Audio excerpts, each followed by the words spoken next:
Are you tired of your digital landscape artworks looking flat and lifeless? Painting rocks can seem difficult at times, and you're not alone. Many artists feel the same way, but today that's about to change.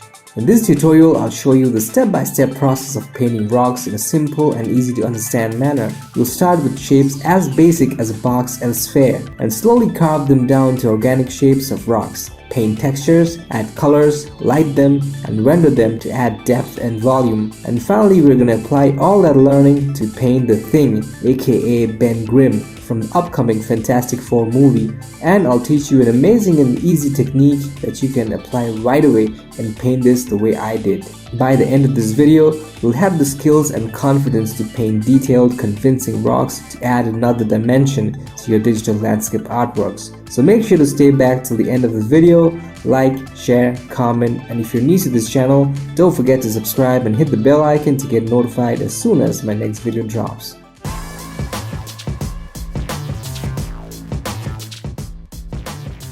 Hello what's up peeps, this is the Geek Artist back again with another fun and easy to learn tutorial.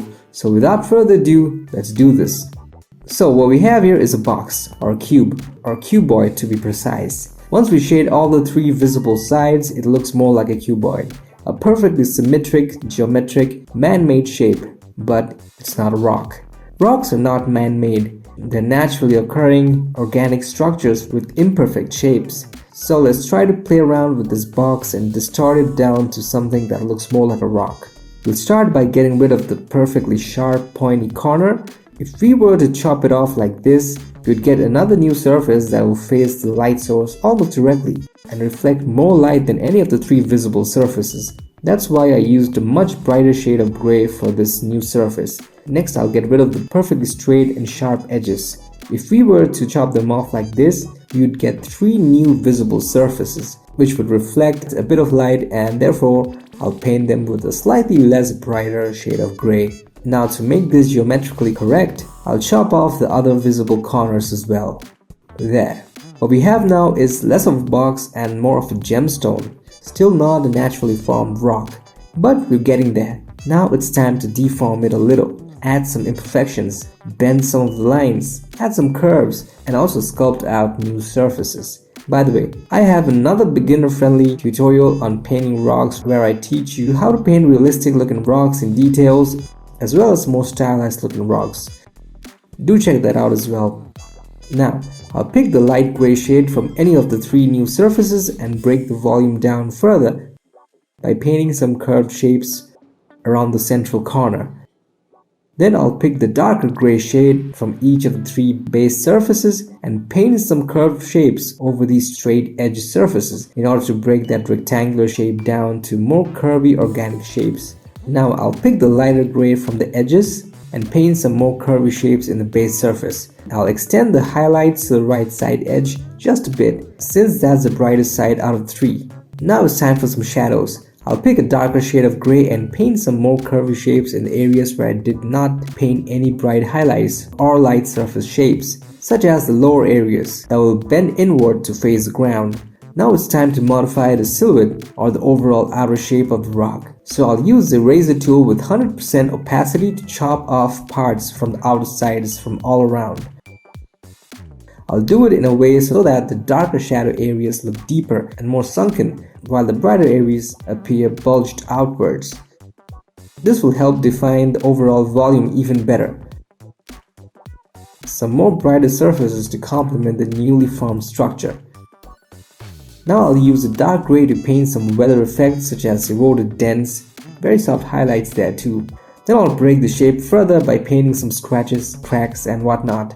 I'll pick lighter shades from surfaces and extend them outwards by painting these thin strokes to resemble dents, cracks or scratches. And I'll pick the surrounding brighter gray and extend them to paint some highlights for the cracks. I'll refine the shape a little more by adding some more darker spots and highlights along some of the newly formed edges, and that's more or less ready. You must be wondering what brush I'm using for this. Even though I've been using a single textured brush for the whole process, but it's absolutely not necessary. You can get the same or even better results even with the default hard round brush in Photoshop. Use it with 80% hardness, 40% flow, 60% opacity and pressure options on, and you should be good. It's not about which brush to use, but more about how to use it and knowing the basics of shape and form, and how light works and how different shapes, materials, and surfaces react to light. That's what this video is here to teach you. Now, finally, I can call this an organic block of natural rock. I can go a step further by distorting it even more. I'll press Ctrl+T on my keyboard for free transform, and then press and hold Ctrl on the keyboard. Then click and move these transform points around to change its perspective a little, and then right click on the selection and click on warp. Then I'll click and drag these points around to manipulate and distort the shape further into something more rock-like. And here's how it looks with some added cast shadow. Much better, right? And with some added colors, boom. This can be gold or even clay. Color them according to the material you want to achieve, but the concept of basic form and volume remains the same. I've made a separate video where I teach how you can easily colorize grayscale or black and white paintings. Go check it out to know how to do it. So we started here and we went to this and then to this, and finally added some colors and got to this. Now the same method of sculpting can also be applied to a sphere to get similar results. I'll start with the sphere and pick the brightest highlight color and paint a solid flat pentagon or hexagonal shape there. Then select the neighboring darker highlight colors and paint more surfaces around it. Then I'll paint some edge highlights around the most reflective central surface. And I'll keep doing this as I spread out towards the outer edge. Pick colors and paint geometric shapes. This will start to look like a crystal gem or even a golf ball. Then I'll erase the perfectly circular outer edge and give it a more random organic rough shape.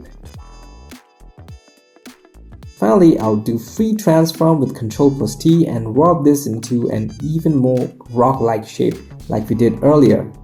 I'll add some shadows and there we go. If you found this video useful so far, I have another video on painting rocks where I teach how to add more realistic depth and definition to a rock-like material ball. Go check it out, and the method I teach there will come in handy for this next part of the video where I'll be painting the Thing from the Fantastic Four First Steps. I really liked the new trailer and loved Ben Grimm's retro look, very classic comic accurate design, a great rocky inspiration for this video. So, as you can see, I have the sketch of the Thing ready on a separate layer. I've also blocked out the base shapes with flat colors on different layers, such as the head, neck, the white and blue parts of the suit, and the background. Now, to understand the light direction better, I'll quickly paint a sphere and render it roughly. The light source is somewhere around the top right corner towards us. So that's how the sphere would react to the light source. Using this as a reference, I'm going to render this fine rocky dude. I'll go to the head layer, create a new layer above it, press Alt on my keyboard and click on the junction area between the two layers to create a clipping mask. Anything I paint on this new clip layer will stay bound within the area of the base layer.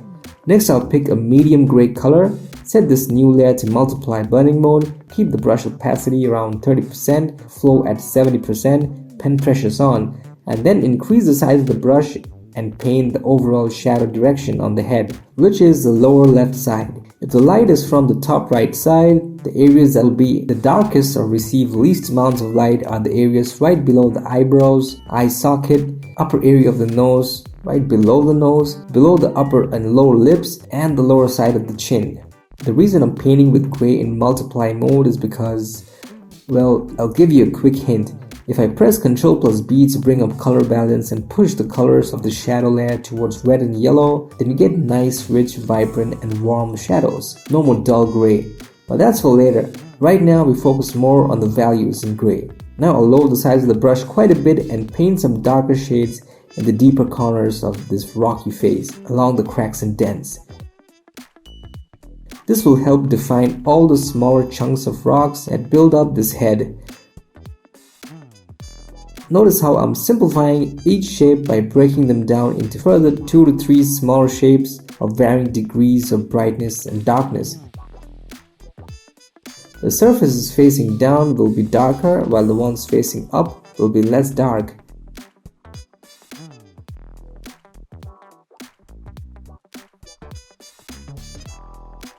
Now I'll create another layer on top, set to multiply, and paint the darkest shadows in the deepest areas.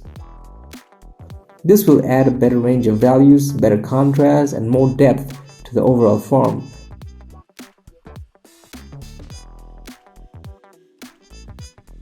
I'll press Ctrl plus E to merge the two shadow layers together. Finally, I'll change the colors like I had shown before to make the shadow look more vibrant.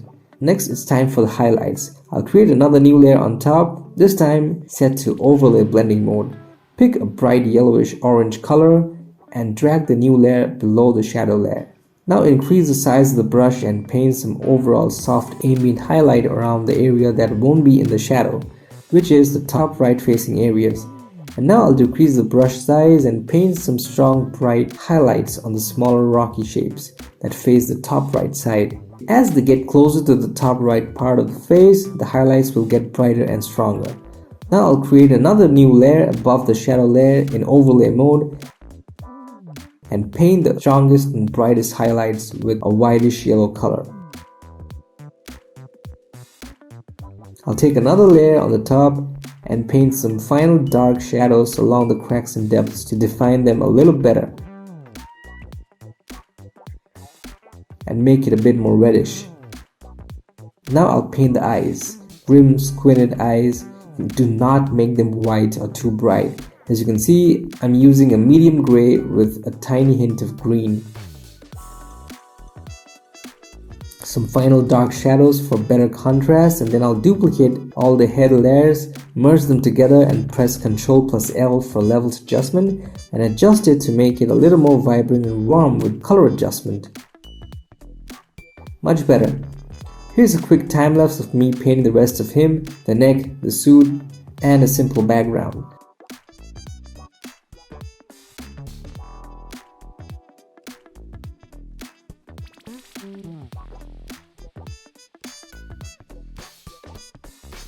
I'll keep the background very simple, add some bright orangish gradient from below to complement the bright highlights on the orange head. I'll use a textured brush to erase some of the gradient, and I'm finally ready to call this finished. Did you enjoy this video and learn something new? If you did, don't forget to like, share it with your artist friends, leave a comment, subscribe and hit the bell icon to stay updated on my upcoming videos.